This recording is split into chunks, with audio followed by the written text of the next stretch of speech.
มังเออสำเนียงเราสวัสดีทุกคนครับไกลเราตะเย่งวันนักลิงเชียปอนกระนงนะแขวะใจได้นะวันน่าก็ตีแขวะใจเนี่ยก็เดินลึกเสียงกว่าเราแต่แหล่ชีตับตับแหละอีเจ้าเป็นยี่เดินเลยตะตีนี่ก้อนั่งเลยนะนี่ก้อนั่นเรามัวทงนกนกก็ได้เราตะเย่งอย่างมัวงานก็ได้นะไกลต่อตะเบิกลิงเชียงก็มัวจอดนะแล้วตะที่ฮอกแก่เลยไหนอย่างกับแขวะก้าวให้เจ็บเราตะอันนี้ให้เจ็บเสียงนะก้าวให้เจ็บ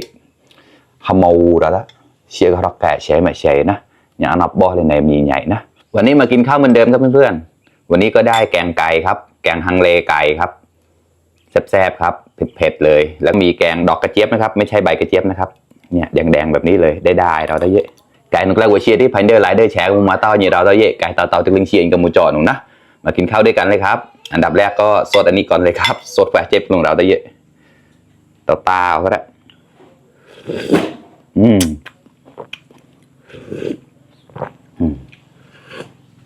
โอ้ดีมากฮัลโหลอินข้อเผ็ดจ้ะสดกว่าเจ็บเตาที่ฮารอกแกงนะน้ำพริกปลาเลยครับ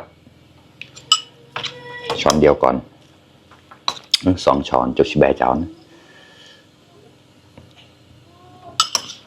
เจ้าเพื่อนยังในมองเราขณะไปมองนะได้เลยจะมองมันที่รับไม่ไผ่โอตอนเรางูต่อยกันเลยยังในมันรับไผ่ดิจ่ายกันนะอย่างนี้เดินลงมาไปเราก็ซอแล้วตีก็หอนังเราหมดทงเดี๋ยวดูแควดอ่ะอร่อยมากข้าว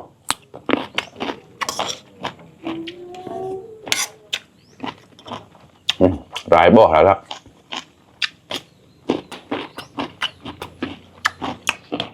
จะมาเกลือมันชิบก่อน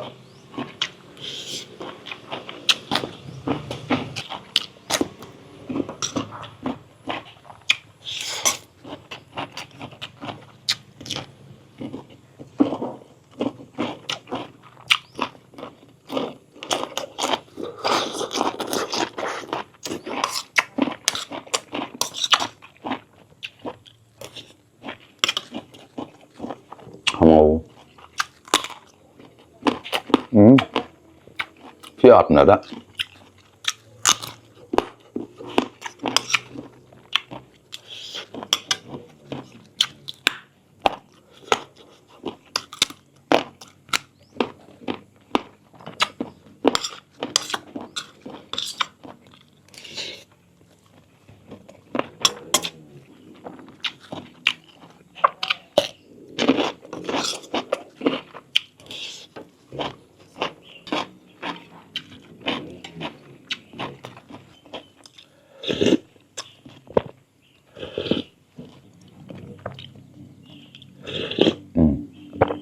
เชื่อมาจอน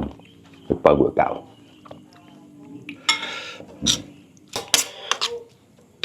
ไก่ตัดแขวะใจหนูเราได้เยอะกินแกงไก่เลยครับเนี่ยตักใส่เลยอุ้ยหอมมากเลยนะ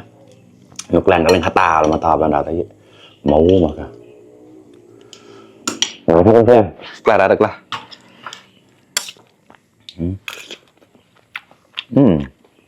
อร่อยมากข้อมาครับ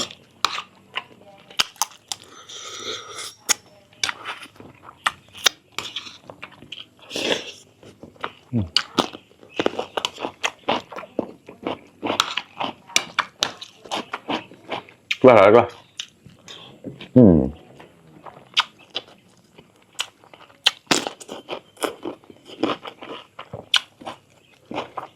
อร่อยมากเครื่องแกงเขาเข้มข้นมากเลยครับพริกแกงอ่ะข้อมาครับ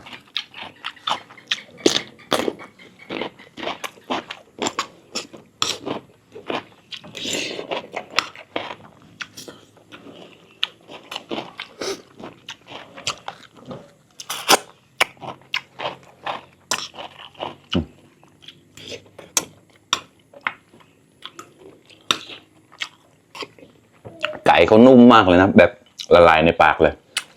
ก็มีเด้วเลยพ่ออุ่มแล้วเชี่ยข้อมดาแล้วเพราะเต่นปุ๊บ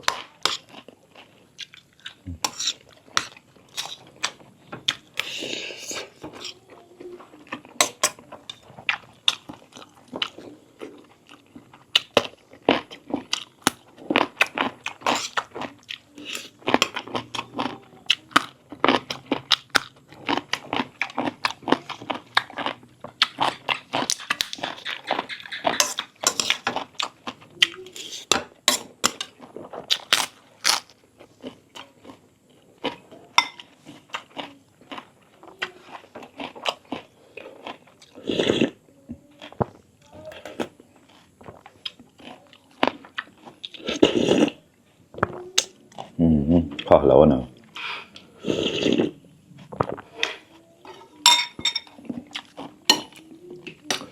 มาครับเพื่อนๆ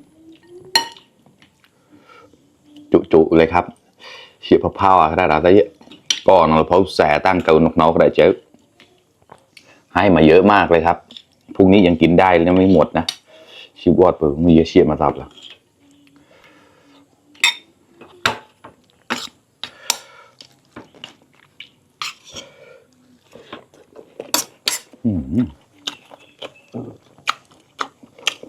บ่ว่า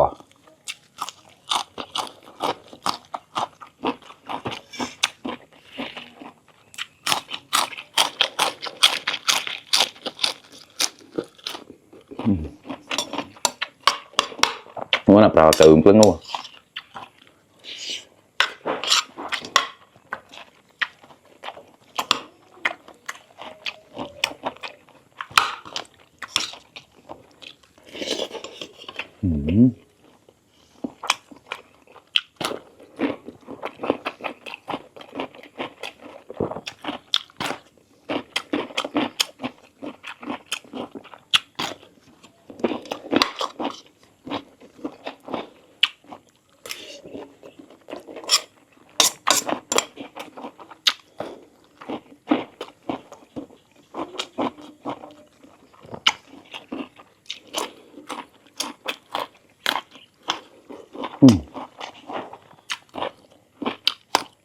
ข้อของห้องอ่ะ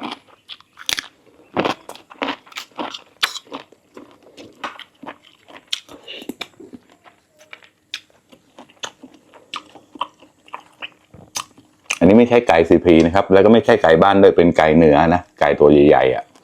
มีจานเติร์กเลยเหรอนะจานกวานใช่จานดอนเสียงมีจานเพียวเลยข้อมา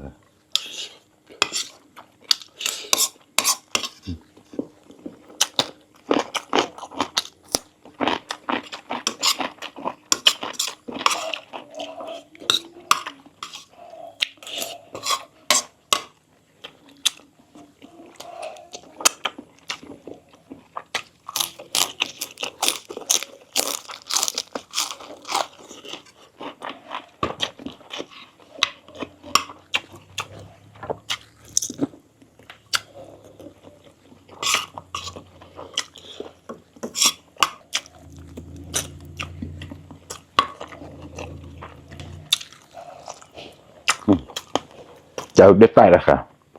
เดี๋ยวหนูพ่อก็เข้ามาค่ะ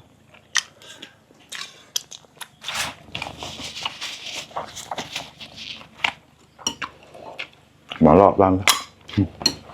เชื่อข้าวแล้วนะ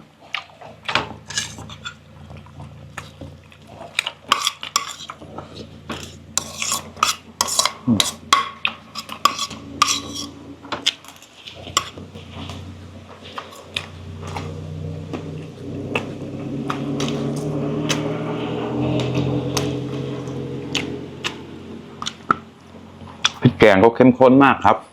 เขาตามเองนะเดี๋ยวหมอจะเจ๊แต่นะ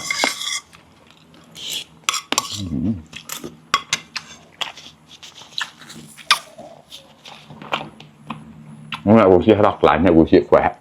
เชื่อหลอกนี้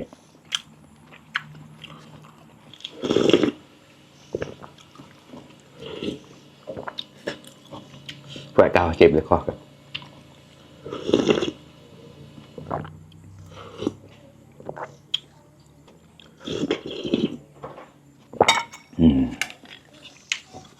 พออย่างละอิ่มแล้วครับเพื่อน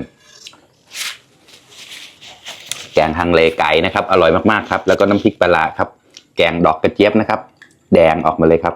แขวะกาวเจ็บก็แขวะจ้าเนี่ยเราแต่รอกแก่นะขอบคุณเพื่อนๆที่เข้ามารับชมทุกคนนะครับฝากเป็นกำลังใจให้ด้วยนะครับให้เดินไลค์เดินแชร์เนี่ยเราต้องแต่นำมูชีพรันดีมันจะไม่เปิดนะเล็บกอมสาวสัมพอดเขาต่างเกินดาวบ๊ายบาย